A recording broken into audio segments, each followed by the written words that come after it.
Seguramente alguna vez te hayas preguntado por qué muchos emuladores, como por ejemplo los de PlayStation, requieren el uso de una BIOS, y otros como los de Nintendo, por ejemplo, no requieren este archivo para funcionar. ¿Por qué es necesaria para que algunos emuladores funcionen? ¿Y por qué estos emuladores no te pueden dar el archivo BIOS? Son solo algunas de las preguntas que vamos a responder en este video. Espero que estén todos muy bien por ahí. Cristian nuevamente los saluda por acá y en este pequeño video vamos a hablar de las BIOS de las consolas. Antes de comenzar, aclararles que este no va a ser un video hablando sobre las BIOS de cada consola, sino que va a ser un vistazo general sobre el tema. Y dicho esto, también dejamos las consolas clásicas afuera, porque si bien sí usaban BIOS por supuesto, solo era para bootear el juego y sin muchas más complicaciones. Bien, primero que nada vamos a lo más básico de todos. ¿Qué es exactamente una BIOS? Y acá claro, nuevamente estamos hablando en particular de las consolas. En resumidas cuentas, las BIOS es el sistema operativo que cada consola usa. Y en este punto hay que aclarar que no estamos hablando de un sistema operativo súper complejo, es algo bastante más básico. Por su sigla, BIOS quiere decir Basic Input Output System, o sea un sistema básico de entrada y salida. Y como tal, contiene instrucciones de cómo va a correr un juego, por ejemplo. También hay otros factores como la región, el idioma, y por ese motivo es que las consolas japonesas y las consolas americanas, por ejemplo, van a tener diferentes BIOS. De ahí también viene ese rumor o mito de que los juegos con BIOS americanas o japonesas van a ir un poco más rápidos que los juegos con región PAL, por ejemplo, una región europea, porque las BIOS europeas están diseñadas para funcionar a 50 Hz, que son los hercios a los que funcionaban las televisiones de aquella época en Europa, a diferencia de las americanas o japonesas que lo están a 60. Así que sí, en teoría ganabas algunos FPS más si tenías una BIOS NTSC, pero los juegos con BIOS europeas se podrían ver un poquito mejor porque habría una diferencia de resolución muy mínima entre las televisiones. Bien, ahora que sabemos exactamente qué es una BIOS, vamos a lo siguiente. ¿Por qué algunos emuladores como por ejemplo los de Nintendo 64 no requieren el uso de una? Bueno, sepan que esto no es del todo así. De hecho, cuando estaba buscando información para hacer este video, me di cuenta de que algunos emuladores de Nintendo 64 sí requieren el archivo BIOS. Pero hay muchos casos donde esto no es necesario porque el mismo emulador puede crear su propia BIOS dependiendo de la complejidad de la misma. Esto puede ser más o menos trabajo para los desarrolladores. Y acá hay que hacer una mención a algo muy interesante. Sepan que existen dos tipos de emuladores, los llamados HLE, High Level Emulation, y los LLE, Low Level Emulation. Y si bien no vamos a explicar las diferencias entre un tipo y otro, sepan que aquellos que crean su propia BIOS son considerados como HLE. Y los que requieren el uso de una BIOS son considerados como LLE. Esto por supuesto no quiere decir que uno sea mejor que otro, solo quiere decir que los que son considerados como HLE tienen más trabajo detrás. Ahora pasamos al siguiente punto y es por qué los emuladores no pueden brindarte el archivo BIOS. Y esto es muy simple y muy básico. Y es porque es completamente ilegal el hacerlo.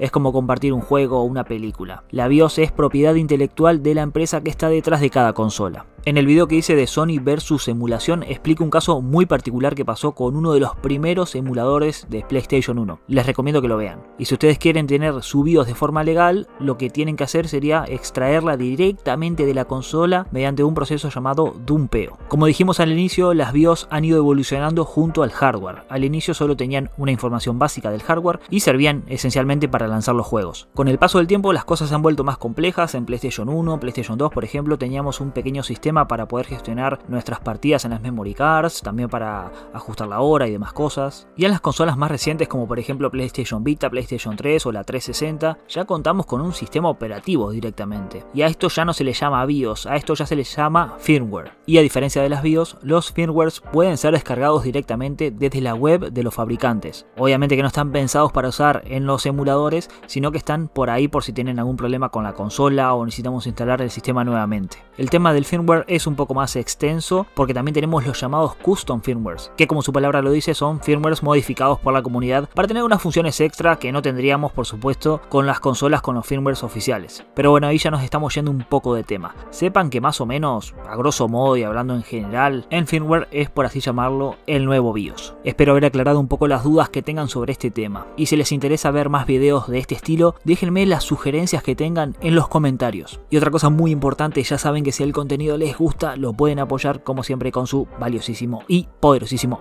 like. Nosotros nos vemos como siempre en un próximo video o directo. Que pasen todos muy bien. Chau chau.